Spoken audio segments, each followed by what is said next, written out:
सैयदना उस्मान हारवनी रहमतुल्लाह ताला अलैह, ये चूँकि ख्वाजा गरीब नवाज़ रहमतुल्लाह ताला अलैह के पीर व मुर्शिद थे। एक दफ़ा कहीं तशरीफ़ ले जा रहे थे तो रास्ते में कुछ खाने का वक्त आया, तो जा भी कहाँ रहे थे। ये भी एक बड़ा दिलचस्प मामला है। ख्वाजा गरीब नवाज़ की याद आती थी आपके पीर व मुर्शिद हज़रत उस्मान हारवनी रहमतुल्लाह ताला अलैह को, तो उसके लिए फिर वो चले, यानी ख्वाजा गरीब नवाज़ की तरफ।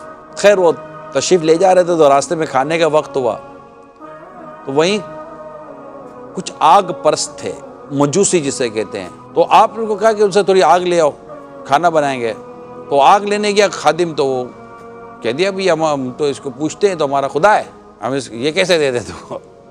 तो खादिम ने आकर अर्ज़ की हुज़ूर वो तो ये जवाब दे रहे हैं। अब तशरीफ़ ले गए। अब तशरीफ़ ले जाकर उन्होंने कहा कि तुम इसको खुदा समझ मानते हो? हाँ। तो कहा हाथ डालो, तुम्हारा खुदा बचाता है कि जलाता है? तो उन्होंने कहा आग तो जलाएगी। कहा ये जो तुम्हारी आग है ना ये तो जलाएगी, लेकिन इस आग का जो खालिक है ना,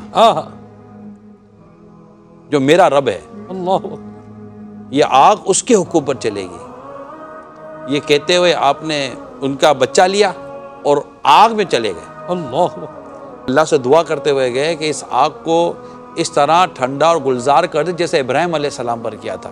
4 सातें आप वहाँ खड़े रहे, चीखो पुकार हो गई। वो तो सारे चीखने लगे कि ये क्या हो गया, बच्चा भी जल जाएगा, सब कुछ खत्म हो जाएगा। जब आप बाहर तशरीफ़ लाते हैं तो बच्चा सलामत, आप सलामत। मजूसी जो थे बच्चे कहने लगे तुम्हें आग ने नुकसान तो नहीं पहुँचाया? कहा मैं तो इतनी देर तक बाग में घूमता रहा हूँ। अल्लाह अल्लाह, आग बाग बन गई। ये देखकर वो जो मजूसी थे वो मुसलमान हो गए। सुभान अल्लाह। ये शान थी ख्वाजा गरीब नवाज़ रहमतुल्लाह ताला अलैह के पीर व मुर्शिद हज़रत सैयदना उस्मान हारवनी रहमतुल्लाह ताला अलैह की। 20 साल हज़रत गरीब नवाज़ रहमतुल्लाह ताला अलैह ने अपने पीर व मुर्शिद हज़रत उस्मान हारवनी अलैह रहमा की खिदमत की है। 20 साल सफ़र खिदमत करना ये आसान काम ना था प्यारे इस्लामी भाइयों। ये बड़े बड़े मतलब दर्जों की बात होती है कि इतने बड़े वली कामिल की सोबत में रहकर इनकी खिदमतें करना, और फिर दर्जा देखिए कि पीर साहब को अब मुरीद की याद सता रही है। मज़े को मज़ा आ गया। सुभान अल्लाह।